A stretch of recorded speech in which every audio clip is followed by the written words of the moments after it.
Hi friends, आज की class में हम लोग पढ़ेंगे हिंदी साहित्य पाठ नंबर 5 यानी कि पाठवा इसका भाग है 5।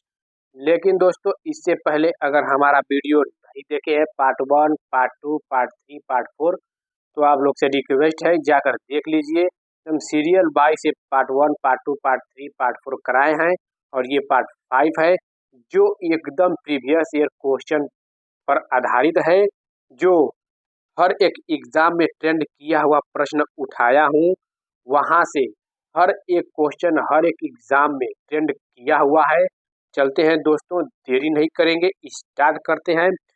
हर एक एग्जाम में जिनकी टीजीटी पीजीटी हिंदी साहित्य हो, हिंदी सब्जेक्ट हो, यहाँ से क्वेश्चन ट्रेंड ये करेगा, क्योंकि दोस्तों हर एक एग्जाम में से ये क्वेश्चन प्रीवियस ईयर को उठाया गया है। देखिए पहला क्वेश्चन है, रामचरितमानस की रचना कब प्रारंभ हुई थी? तो रामचरितमानस की रचना क्या 1633 में या 1653 में या 1631 में या 1680 में? तो रामचरितमानस की रचना कब प्रारंभ हुई थी? तो ऑप्शन नंबर सी को हम लोग लॉक कर देंगे 1631 में। दोस्तों ये जो रामचरितमानस की रचना है ये संभवतः 1631 विक्रम में हुई थी। तुलसीदास की रचनाएं क्या हैं? बहुत हैं, हम पिछले वीडियो में भी बताए हैं। ये तुलसीदास जी की रचना है रामचरितमानस, और रामचरितमानस ये तुलसीदास जी की है। तुलसीदास क्या है? राम भक्त कवि है। चलते हैं नेक्स्ट क्वेश्चन पे। तमिल भाषा में किस महाकवि ने रामायण की रचना की? क्या ऑप्शन नंबर ए पंप ने, क्या ऑप्शन नंबर बी कंब ने, या नेमचंद्र ने, या ऑप्शन नंबर डी कृत्तिवास ने? तो तमिल भाषा में जो महाकवि हैं जो रामायण की रचना किए थे तमिल भाषा में, तो वो कंब है। कौन है? कंब है। और इन कंब को तमिल साहित्य की सर्वोत्कृष्ट कृति एक बृहत ग्रंथ है, यानी कि रामायण तमिल जो ये है कंब दोस्तों तमिल भाषा में जो ये रचित गई है रामायण की रचना, ये क्या है?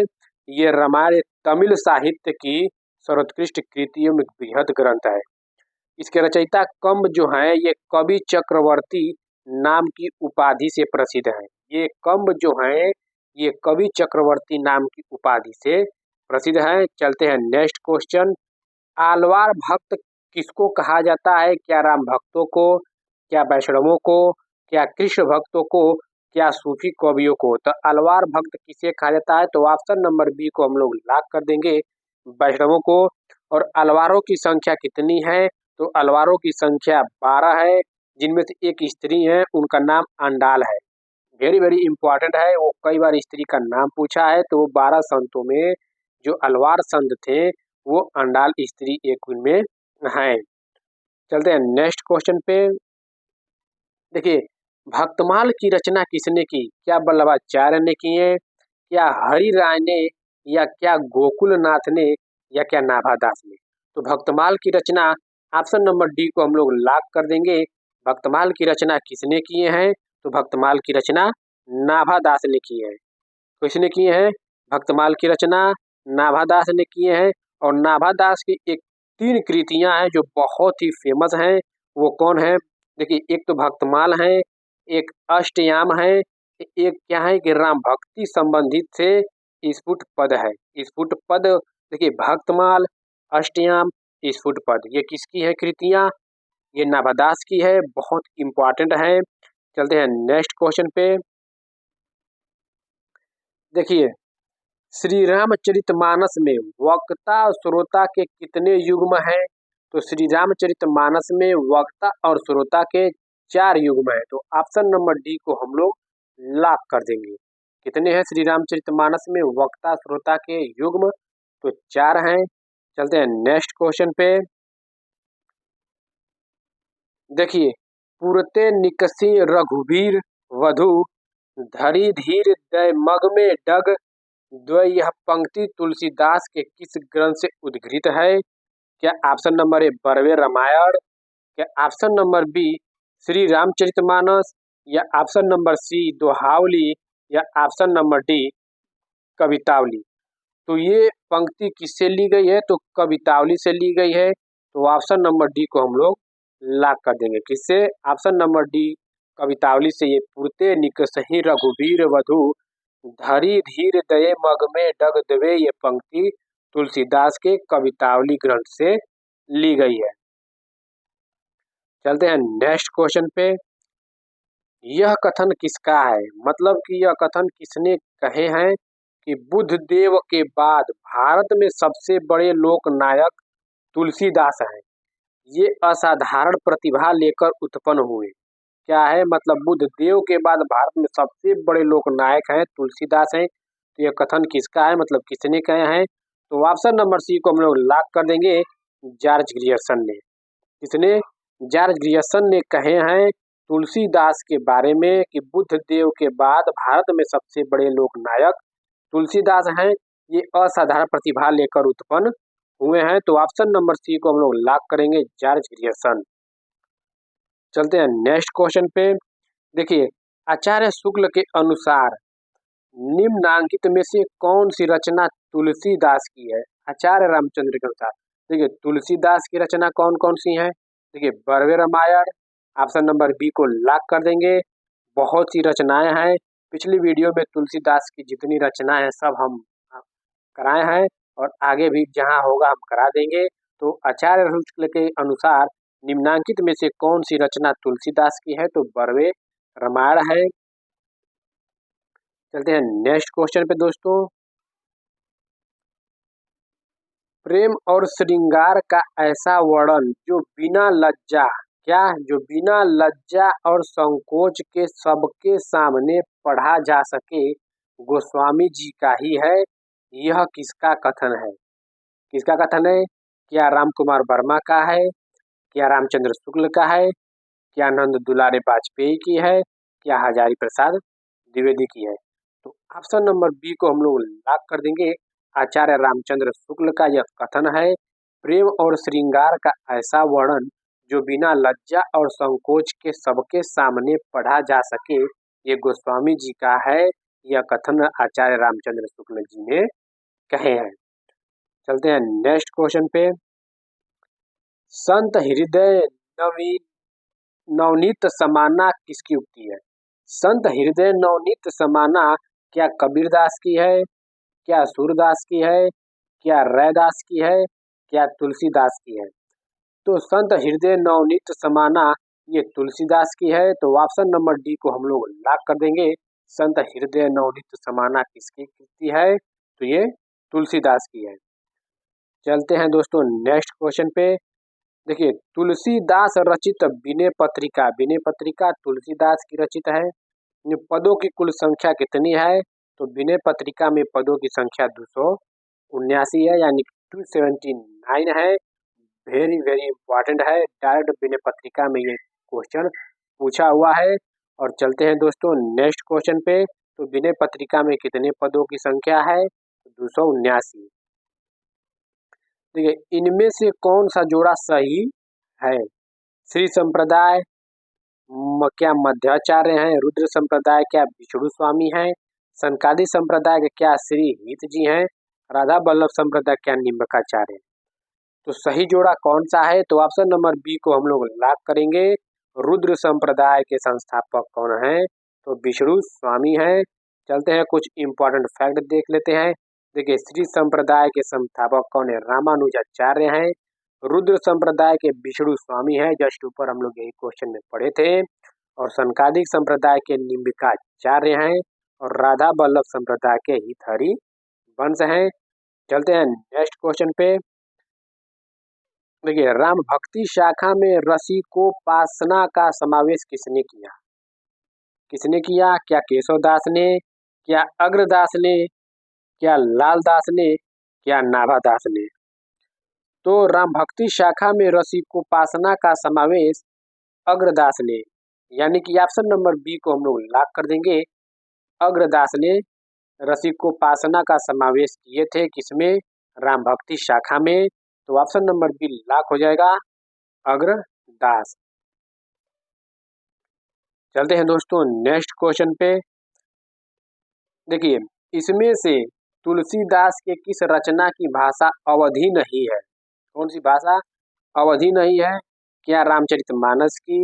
क्या जानकी मंगल? क्या कवितावली, क्या रामलला नेहचू। तो इस प्रश्न का ऑप्शन नंबर सी हम लोग लॉक कर देंगे, कवितावली।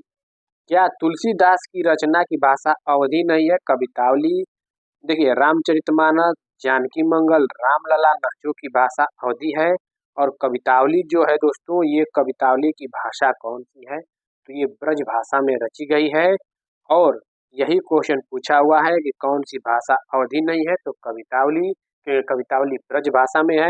चलते इम्पोर्टेंट फैक्ट देख लेते हैं। देखिए, अवधि भाषा में कौन कौन रची गई है और ब्रज भाषा में, तो रामचरितमानस, जानकी मंगल, रामलला नेहचू, रामाज्ञा प्रश्न या प्रश्नावली, पार्वती मंगल या बरवे रामायण। तो ये अवधि भाषा में है। और ब्रज भाषा में कौन कौन है? कवितावली, वैराग्य संदीपनी, कृष्ण गीतावली, गीतावली, विनय पत्रिका और दोहावली। ये सब क्या है? ये ब्रज भाषा में है और ये अवधि भाषा में है। तो ये इंपॉर्टेंट फैक्ट याद रखिएगा, इसमें से कोई भी क्वेश्चन पूछ सकता है। जैसे जस्ट ऊपर ये पूछा है कि निम्नलिखित में से तुलसीदास की किस रचना की भाषा अवधि नहीं है? तो कवितावली अवधि नहीं है। और जितनी ये रचनाएं याद कर लीजिए, सब ये रचनाएं तुलसीदास की है। रामचरितमानस, जानकी मंगल, रामलला नेहचू, रामाज्ञा प्रश्न, पार्वती मंगल, बरवे रामायण, कवितावली, वैराग्य संदीपनी, कृष्ण गीतावली, गीतावली, विनय पत्रिका, दोहावली। ये किसकी रचनाएं हैं? तो ये तुलसीदास जी की रचनाएं हैं। तुलसीदास कौन है? राम भक्ति हैं, सगुण के राम भक्ति शाखा से हैं, और ये अवधि भाषा में रचित है और ये ब्रज भाषा में। आई होप दोस्तों आप लोग को वीडियो अच्छा लगा हो, थोड़ा लाइक शेयर कमेंट कर दीजिए, जिससे हमें भी मोटिवेट मिलता रहे। और आप लोग चैनल के माध्यम से जुड़ जाइए, जिससे आप लोग के पास सही समय पर नोटिफिकेशन मिलता रहे। ठीक है दोस्तों, देखिए नेक्स्ट क्वेश्चन कौन सा है। देखिए, भाषा भाषा निबंध मति मंजुल मात नोती किस कवि द्वारा रचित श्लोक का अंश है? तो भाषा निबंध मति मंजुल मात नोती, ये क्या ऑप्शन नंबर ए वाल्मीकि के द्वारा, क्या ऑप्शन नंबर बी कालिदास, या ऑप्शन नंबर सी तुलसीदास या जयदेव। तो ऑप्शन नंबर सी को लॉक करेंगे, तुलसीदास। भाषा निबंध मति मंजुल मात नोती किस कवि द्वारा रचित श्लोक का अंश है? तो ये तुलसीदास का है। तो ऑप्शन नंबर सी को हम लोग लॉक कर देंगे। यूपी पीसीएस जीआईसी 2017 में क्वेश्चन ट्रेंड किया हुआ है प्रश्न। चलते हैं दोस्तों नेक्स्ट क्वेश्चन पे। देखिए, कुछ इंपॉर्टेंट फैक्ट स्टार बना के देखिए, भाषा निबंध मति मंजुल मात नोती कवि तुलसीदास द्वारा रचित श्लोक का अंश है। तुलसीदास राम भक्ति शाखा के अन्यतम कवि हैं। तुलसीदास की रचनाएं वैराग्य संदीपनी, रामाज्ञा प्रश्न, रामलला नेहचू, जानकी मंगल, रामचरितमानस, पार्वती मंगल, कृष्ण गीतावली, गीतावली, विनय पत्रिका, दोहावली, बरवे रामायण और कवितावली। दोस्तों, इससे पिछले वीडियो आप लोग जाकर देखिए, पूरा टॉपिक वाइज चल रहा है। जैसे तुलसीदास का इसमें ज़्यादा आ रहा है क्वेश्चन, तो पिछले वीडियो में मलिक मोहम्मद जायसी, फिर उससे कबीरदास, ऐसे ऐसे कराए हैं। जैसे जैसे संत काव्य, ज्ञानाश्रयी, प्रेमाश्रयी की जैसे जैसे जैसे मेन इंपॉर्टेंट हैं, प्रीवियस ईयर से क्वेश्चन उठाया हुआ है, वैसे वैसे सीरियल वाइज करा रहे हैं। तो आप लोग चैनल के माध्यम से जुड़े रहिए। आप लोग शुरू से पढ़ेंगे तो एकदम समझ में आएगा। दोस्तों देखिए, इनमें से ज्ञानाश्रयी शाखा के कवि नहीं है। ज्ञानाश्रयी के शाखा के कवि कौन नहीं है? क्या धर्मदास, अग्रदास, दादू दयाल, कबीरदास। तो देखिए, ज्ञानाश्रयी शाखा, ज्ञानाश्रयी किसे कहते हैं? निर्गुण भक्ति के संत काव्य को ज्ञानाश्रयी शाखा कहते हैं। पिछले वीडियो में जाके पार्ट 2 में देख लीजिए, हम निर्गुण भक्ति के संत काव्य पढ़ाए हैं। धर्मदास, दादू दयाल, कबीरदास, सब एक एक टॉपिक पढ़ाए हैं कि कौन संत काव्य हैं, कौन से प्रेमाश्रूफी काव्य हैं, कौन से राम भक्ति काव्य हैं, कौन कृष्ण भक्ति काव्य हैं। बहुत शानदार तरीके से आप शुरू से प्लेलिस्ट को देखिए एक बार। देखिए, आपको धीरे धीरे समझ में हिंदी साहित्य बहुत शानदार तरीके से आती रहेगी। तो ज्ञानाश्रयी शाखा के कवि नहीं है, तो अग्रदास नहीं है। तो ऑप्शन नंबर बी को लॉक करेंगे, क्योंकि अग्रदास ये राम भक्ति शाखा के कवि हैं। धर्मदास, दादू दयाल, कबीरदास, ये सब क्या है? ये ज्ञानाश्रयी शाखा के यानी कि संत काव्य के कवि हैं। चलते हैं दोस्तों नेक्स्ट क्वेश्चन पे।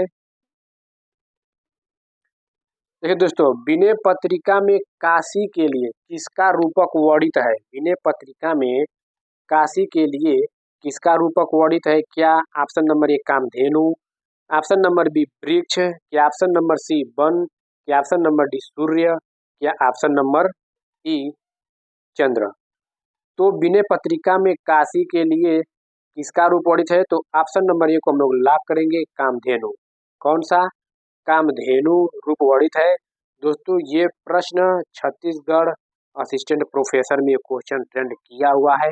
तो आप लोग जितने भी हम ये प्रीवियस ईयर क्वेश्चन उठाए हैं, कहीं ना कहीं एग्जाम में ये क्वेश्चन पूछा हुआ है। तो आप लोग दोस्तों चैनल के माध्यम से जुड़ जाइए, जिससे आप लोग को प्रीवियस ईयर क्वेश्चन पर आधारित सब क्वेश्चन करा रहे हैं। देखिए, केलाग ने तुलसी की भाषा को क्या कहा है? केलाग ने तुलसी की भाषा को क्या कहा है? क्या पुरानी बैसवाड़ी कहा है, क्या छत्तीसगढ़ी कहा है, क्या गढ़वाली कहा है, क्या मगही कहा है?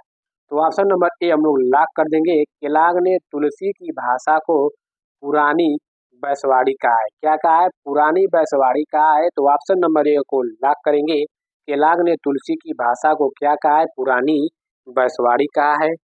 चलते हैं नेक्स्ट क्वेश्चन पे। देखिए दोस्तों, रामचरितमानस की रचना में कुल कितना समय लगा? तो रामचरितमानस की रचना में कितना समय लगा? तो ऑप्शन नंबर डायरेक्ट हम लोग लॉक करेंगे, डी को 2 वर्ष 7 महीने। क्या रामचरितमानस की रचना में कुल कितना समय लगा? 2 वर्ष 7 महीने लगा। कितना लगा? 2 वर्ष 7 महीना। देखिए, रामचरितमानस की रचना कब रची गई थी? ये तो 1631 संवत में चैत्र शुक्ल रामनवमी यानी मंगलवार को प्रारंभ हुई थी, और इसकी रचना में कुल 2 वर्ष 7 महीने और 26 दिन लगे थे। 26 दिन जो रामचरितमानस की रचना तुलसीदास द्वारा रची गई थी। कब रची गई थी? संवत 1631 में चैत्र शुक्ल रामनवमी मंगलवार से प्रारंभ हुई थी। ठीक है दोस्तों, आप लोग चैनल के माध्यम से बड़े रहिए। आई होप दोस्तों आप लोग को वीडियो अच्छा लगा हो, तो चैनल को लाइक सब्सक्राइब थोड़ा कमेंट करिए, जिससे हमें मोटिवेट मिलता रहे। ठीक है दोस्तों, आप लोग के लिए बहुत बहुत धन्यवाद। लेकिन दोस्तों एक आप लोग के लिए क्वेश्चन है, गीतावली की भाषा क्या है? आप लोग कमेंट करके बताइए कि गीतावली की भाषा क्या है। क्या ब्रज भाषा है, क्या अवधी भाषा है?